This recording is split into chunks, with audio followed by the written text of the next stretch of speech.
Le budget primitif, voté ce soir par la majorité municipale d'Arnaud de Cagny, est plus que jamais catastrophique. Notre ville est en surendettement. Fin 2024, notre dette dépasse les 100 millions d'euros, dont 30 millions d'euros proviennent directement des mauvais choix d'Arnaud de Cagny. 7 millions d'euros de sortie du Grand Zoo, sans négociation. Il fallait certes en sortir, mais il fallait en limiter au maximum les pénalités, ce qu'il n'a pas fait. Les 15,86 millions d'euros de pénalités de refinancement de la dette, qui n'étaient pas utiles. Son conseil financier de l'époque l'en a dissuadé. Et la Cour des comptes a précisé que c'était une grave erreur de gestion. Mais aussi les 4,5 millions d'euros d'épargne nette négative cumulée sur 10 ans.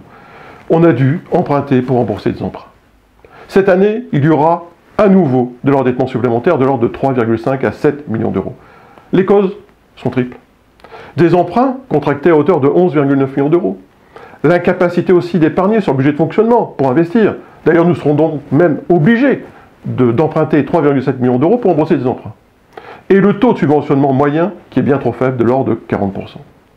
Et pourtant, vous allez payer 600 000 euros d'impôts en plus cette année. Face à cette situation catastrophique, nous avons proposé un plan d'économie.